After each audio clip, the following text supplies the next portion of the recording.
Hi, hello, and welcome back to F1 Challenge Career Mode. My name is Mephisto, and today we're heading off to Europe for round 9 of the 2001 Formula 1 season. Let's get started.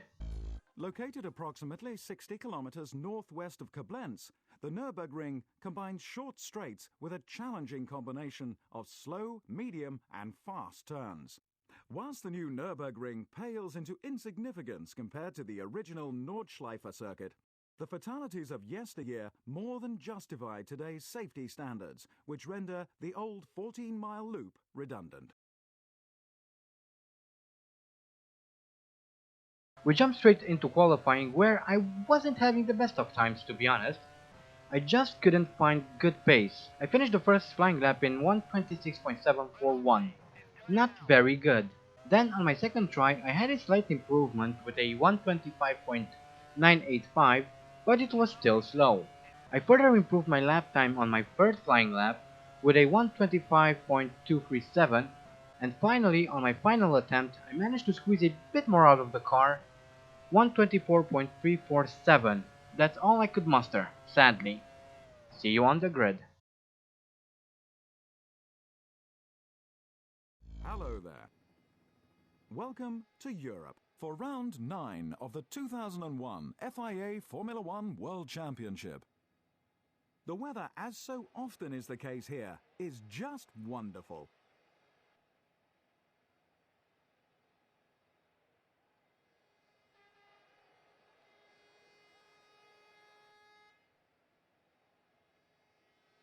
Michael Schumacher first. David Coulthard second. Montoya consistently outpaced his championship rival. He starts third. Mika Hakkinen fourth. Ralf Schumacher fifth. Barrichello sixth. Kimi Räikkönen seventh. Heidfeld eighth. Heinz-Harald Frentzen ninth. Eddie Irvine 10th. Jenson Button 11th. Verstappen 12th. Jarno Trulli 13th.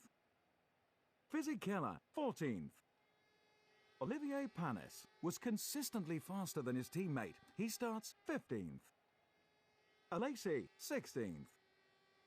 Alonso 17th. Pedro de la Rosa 18th. Berti 19th. Bernaldi 20th. The BAR driver 21st. Tarso Marquez 22nd. Here we are on the grid at the Nurburgring for the start of the European Grand Prix. We are sat all the way at the back in 21st. Quite bad compared to Canada, but we've been in this situation before and we did quite well. And we're off. Quite a slow and rubbish start. I wanted to get around Bertie, but I was boxed in by him and Tarso Marquez, so I had to give up that maneuver unfortunately. That lets Marquez in front, but as we approach turn 1, I regained 21st. I also passed Bernoldi in the arrows, so that's 20th. Next is Pedro de la Rosa. I have a look on the inside, but it was a bit risky, so I held back. Then, as we were coming through the second part of this S, I get around De La Rosa. Now, here's the start, waiting for the lights to go out, a healthy amount of wheel spin, but we are on the move. And this camera angle is so useless. I really hate that. So we lost a position at the start, but then as we came through turn 1, we managed to climb up 2 places. Not bad, but nothing to write home about either. Then, as we were coming through to turn 3, I believe this is, I was challenging De La Rosa and eventually we passed him as well. So we are now up in P19. And up in front of us is Sean Alesi and our teammate Panis. I dipped the wheels into the grass a bit, luckily it didn't cause a spin. Then I mount the curb through this fast right-hander a bit too aggressively and that almost sends me into a spin. But I now caught up to Sean Alesi and my teammate. Time to see if we can pull a bit closer and maybe even go for an overtake. But we are now coming around to finish our first lap of the European Grand Prix.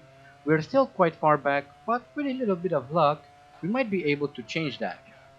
There are 22 more laps to go, so a lot can still happen during this time. So let's start pushing. On lap 3, I have a look at Sean Alesi, but he kind of blocks me there, and I slightly tapped the rear of his car so I had to back off. That was a bit aggressive on his part. Coming around to finish lap 3, we are on the start-finish straight. We have a very good run on Alesi. Next is teammate Panis, and that was a brilliant double pass. So we are now in 17th and we have Trulli up in 16th, who we shall try and pass as soon as possible. Towards the end of lap 4, as I was still trying to catch Trulli, Alesi and Panis had a run-in with each other. So let's have a look. And here's the replay. There are Alesi and Panis with De La Rosa behind them. As they approach Vedol S, the tight chicane at the end of the lap, Alesi hits the rear of the BAR, breaking Panis' rear wing and Alesi's front wing, so we have our first retirement. Meanwhile, I was still trying to catch Trulli, and for some reason it seemed quite difficult, and I'm pretty sure that the BAR was a better car in 2001 than the Jordan, and still I was having such a hard time trying to catch up. It felt quite weird. On lap 5, as we were approaching the final chicane, I have a go at Trulli, but for some reason I give up halfway through the maneuver. I'm pretty sure I could have overtaken him there quite easily, but I didn't. We are now on lap 10, and as you can probably see, the sky got quite darker. However, as we turn around here, you see that the sky in the opposite direction was still quite bright, which is a bit weird and interesting at the same time. So now my hope was that there would be no rain, or if it were to rain, it should do so before I have to pit, just so I won't have to pit in a second time for wet tires. Of course, this was all speculation, but I was now on the gearbox of Jarno Trulli. Use his slipstream on the straight, through the fast right-hander. He's still beside me, and we're done. After around 5 or 6 laps, I was finally able to pass Trulli. He really gave me a run for my money there. Now I'm coming around to lap Enrique Bernoldi, and it seems that Eddie Irvine is doing the same. Will I be able to pass them both? No, Irvine managed to get around him before I even got close. On lap 12, I had to come into the pits for fuel and tires. Luckily, the rain hasn't started yet, but I had a feeling that it would quite soon. But for the time being, I fitted a new set of dry weather tires, of the soft compound variety. If it were to rain, I would just have to come back in. There was no reason to fit either inters or wets at the moment. And we're off again. Let's see where we will rejoin the track. It looks like we'll be behind Truly once again, so I'll have to fight my way past him again, and I don't know whether he pitted yet or not. I guess we'll find out. We've just started lap 14 and we're coming up on Truly. I misjudged the distance to him and brake late. Tapped the rear of the Jordan, that offsets my car and I was unable to save it. And that in turn lost us a lot of time. What a disaster. I really need to push hard now. So here it is again. I come up on Trulli, hit him from behind. That upsets the balance of the car, sending me off the track, which causes us to lose a bunch of time. What a rookie mistake.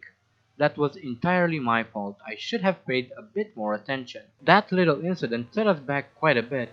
I now had to try and catch back up to Jarno Trulli, who managed to pull a gap of 6.5 seconds. He was really far up the road. On lap 18, Nick Heidfeld was having problems with his car, which was great news because that would be a free spot, and at this stage of the race I would take anything I could get. So here's a replay, and I don't know if you will be able to see it in the video, but it had started to rain. Anyway, we have Nick Heidfeld coming around to finish his lap, and just as he reaches the final corner his engine starts to let out thick black smoke. So that's the end of the race for him. And almost immediately, Jos Verstappen hits the Sauber of Heidfeld, and he loses his wing. Not sure how that happened because I was able to get around the Sauber without any problems. And besides, that last corner is a low speed corner, so you really have no excuse to not be able to avoid a car that is stopped there. Anyway, here is a replay. There's me in the BAR and Verstappen in the arrows. We are approaching the final corner, we come around, I make it past the Sauber, no problem, but Verstappen goes a bit wide and hits it. That looks like a repeat from Canada when Verstappen's arrows was hit by Michael Schumacher in the Senna S. Of course, Michael Schumacher kept his front wing whilst Verstappen didn't here. Anyway, we are now in the closing stages of the race. I passed a few cars who were pitting, and it looks like I won't be finishing any higher than 10th. And Verstappen is now having problems with his engine, just one lap later than Heidfeld. Here's the replay. We have just Verstappen and the two Benettons of Button and Fisichella. Fisichella overtakes his teammate, then they enter the tight Dunlop curve, and as they exit, Verstappen's car bursts into flames. Fisichella gets around, but Button doesn't, and hits the arrows. So that adds more to the retirement list, which isn't all that long this time around. So as I said, we are now on the closing stages of the race, just a few more laps to the checkered flag. I'm in 10th, Irvine is up in ninth, around 3 seconds off the road, and I think I'm going to have to settle for 10th. Quite disappointing compared to Canada, but oh well. And here we are coming through the final corner of the race.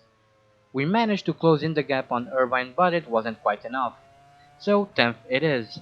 Not all that amazing, but on the bright side, we at least managed to finish the race. Not something we can say about most of my races this season. Of course, it would have been better to finish in the points, but I just couldn't find the pace necessary. In fact, I was off the pace throughout the entire race weekend. We had that awful qualifying, then we struggled quite a bit through the race itself.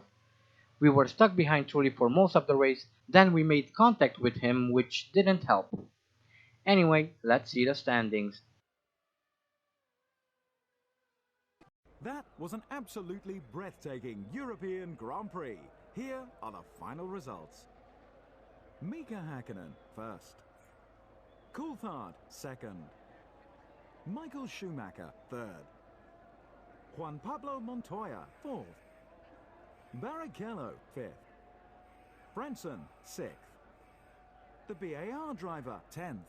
With the results confirmed, it's high time we updated the Drivers' Championship. Coulthard extends his lead at the top of the Drivers' Championship. David Coulthard is still in the lead of the Drivers' Championship with 46 points. Michael Schumacher is second with 40 points. Hakkinen moves up into third with 23 points, and he shares this position with Montoya. We drop down to fourth with 22 points. Ralf Schumacher is fifth with 14 points. Irvine and Heidfeld share sixth with 13 points. Rubens Barrichello is seventh with 11 points. In eighth we have Raikkonen with 8 points. Ninth is shared by Button and Verstappen with 4 points, and Frentzen is in 10th with 3 points. McLaren increase their lead at the top of the Constructors' Championship. Ferrari are second, whilst third place is held by Williams. McLaren continued to lead the Constructors' Championship with 69 points. Ferrari are second with 51 points. Williams are third with 37 points. Our team is in fourth with 22 points. Sauber are fifth with 21 points. In sixth we have Jaguar with 13 points. Benetton and Arrows share seventh with 4 points, and Jordan are in eighth with 3 points. Not an amazing race, but not a bad one either. 10th isn't really all that bad, but since my goal is to try and win the championship this season, a race without points is going to be quite detrimental to our chances. I know we have the car to win, I just need to find that extra in me to push a bit harder. It's not going to be easy, but I will try my very best next time. Anyway, this race marks the halfway point of the season, so starting next race we'll be in the second half of the season, so we will really have to push if we want to have a fighting chance.